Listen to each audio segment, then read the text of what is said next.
Halo guys, assalamualaikum warahmatullahi wabarakatuh. Jumpa lagi dengan saya Rod the Second. Oke guys, kali ini kita akan membahas tentang frekuensi adverbs ya guys ya, dan juga non-action verbs. Ini yang berhubungan dengan materi kita kemarin, yaitu simple present ya, dan juga present continuous ya, sama ya guys ya. Ini sangat berkaitan erat guys ya, tentang frekuensi adverb dan non action verb ini. Oke, langsung saja guys ya, kita masuk ke materinya guys. Oke, apa sih frekuensi adverb itu? Adverb itu kan kata apa guys? Kata keterangan ya guys ya, kata keterangan. Di sini ada kita punya barometer di sini, anggap aja ada barometer.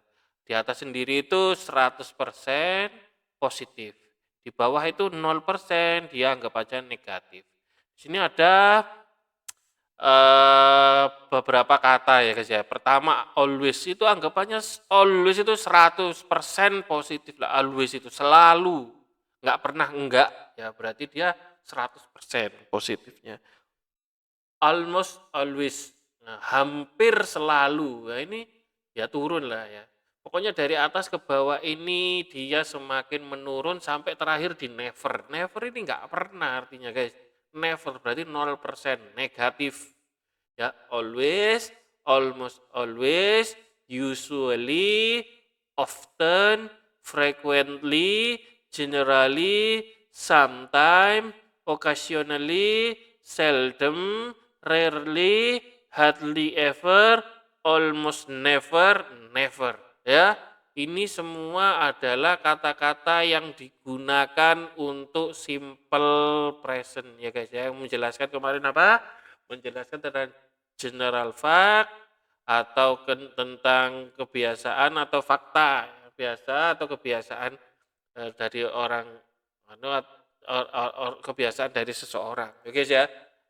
Gimana sekali posisinya ya biasanya ya? Posisinya biasanya frekuensi adverb itu dia diletakkan setelahnya subjek ya. Biasanya nih ya guys ya, biasanya ada kecualiannya. Contohnya di sini subjeknya sun, subjek matahari, always ya. Rumusnya frekuensi adverb itu rises ya, terbit in the west, in the east ya, di timur. Itu ya guys ya, sun always rises in the east.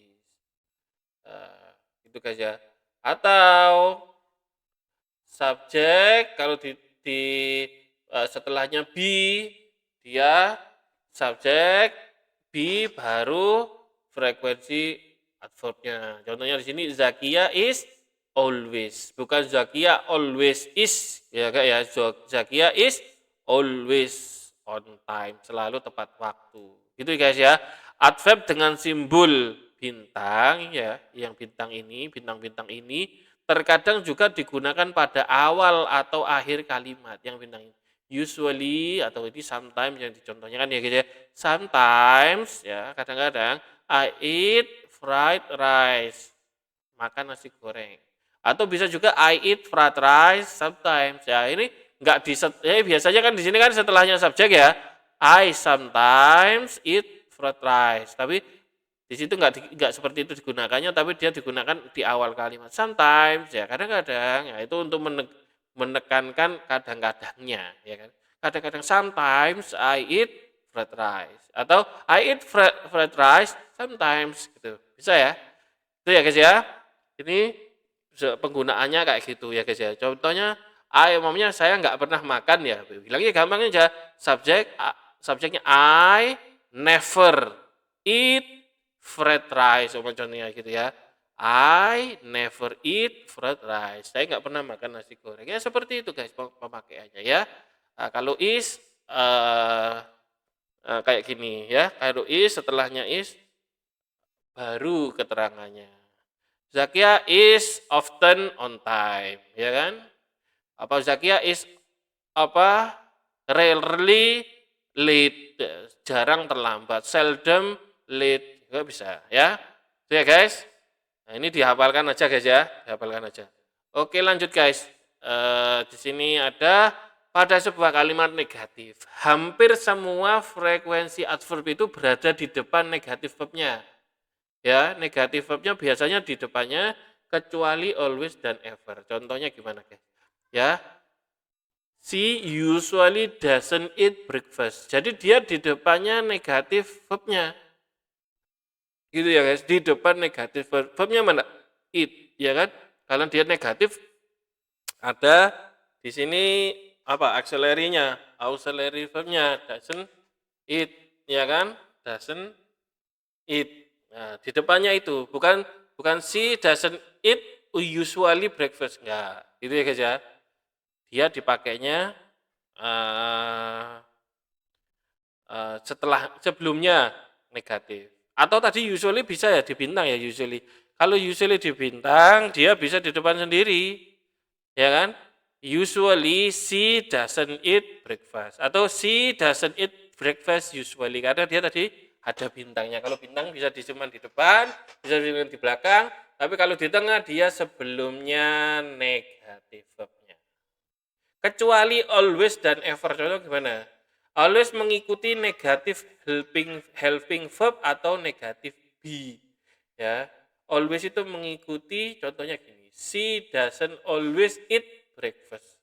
Ya, kalau always atau ever itu akan mengikuti negatifnya. Kalau usually ini normalnya gini, normalnya bentuknya yang seperti kalimat yang di atas ya guys ya. Kalau always atau ever, she doesn't ever, ya kan? She ever ya, she doesn't ever, she doesn't always eat breakfast.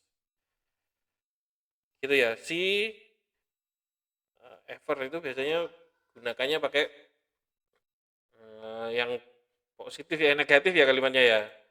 Nah, ini ada lagi namanya ini guys, ini berhubungan dengan present continuous. Di sini ada yang namanya non-action verbs. Ya, kita kan pada materi ini kan membahas dua itu tadi. Frekuensi adverb sama non-action verb. Apa sih yang dimaksud dengan non-action verb itu? Ada beberapa kata kerja yang kita nggak menggunakannya dalam bentuk verb ing-nya. Kalau kita nggak menggunakan dia dalam bentuk progresifnya. Kata kerja ini disebut dengan non-action verb. Nah, kata kerja ini mengekspresikan situasi atau kondisi yang ada, bukan kegiatan atau aksi yang sedang berjalan. Contohnya gimana? Ini yang benar ya guys ya, correct, benar. I know your friend, saya tahu temanmu. Ini benar. Salahnya gimana? Salahnya, incorrectnya, I'm knowing your friend. No. Ini salah guys ya. Karena dia know adalah non-action verb, nggak boleh diingkan. Jadi I know your friend itu sudah cukup untuk memberikan makna saya tahu, saya sedang mengetahui temanmu. Ya, ini namanya non-action verb. Jadi harus digunakan dalam bentuk simple presentnya. Ya, nggak boleh di present continuous. Contoh yang lain guys. I want a burger. Ya, kalau gini salah guys, incorrect. I'm wanting a burger, nggak boleh. Saya cukup ngomong I want a burger, saya mau makan burger, gitu aja. Kalau I'm wanting itu sudah salah ya. Oke. Contoh lain, this car belongs to me. Mobil ini punyaku. Belongs to, kepunyaan aku, milikku. Yang salah, this car is belonging to me. Ini sudah salah ya. Namanya non-action verb. Contohnya gimana? Ini ada beberapa contoh non-action verb ya. Di sini ada hear, mendengarkan. Ini nggak boleh di I'm hearing you, nggak boleh I hear you, cukup gitu. See, I see you, bukan I'm seeing you, ya. Sound ya. It is sounding, itu salah. It sounds beautiful, namanya gitu. It sounds beautiful, cukup, nggak boleh di non action verbnya. Ada believe, ada think, bukan I'm thinking ya, I'm believing, ini salah juga. I'm knowing, I'm understanding, ini salah. Be, exist ya, own, have, possess, ya, ini own sama possess ini sama belong, need, want, prefer, like, love, hate ya. I'm loving itu cukup I love ya. Ya kan? I'm liking itu salah, I'm loving, I'm hating, itu nggak bisa dipakai untuk progresif ya guys, non action verb, forgetting, remembering, kayak gitu ya guys ya. Ini mau tolong dihati-hati nanti kalau menggunakan kata-kata kerja ini itu nggak boleh dalam bentuk progresif atau bentuk continuous atau bentuk verb ing-nya. Itu ya guys ya. Karena dia sudah artinya sudah sedang lah. Oke guys, sekian saja guys ya. Ini cuma sebentar aja sebagai tambahan materi yang kemarin, simple present dan present continuous. Sekian saja, sampai ketemu di pertemuan berikutnya. Bila ada pertanyaan, silakan tulis di kolom komentar. Wassalamualaikum warahmatullahi wabarakatuh.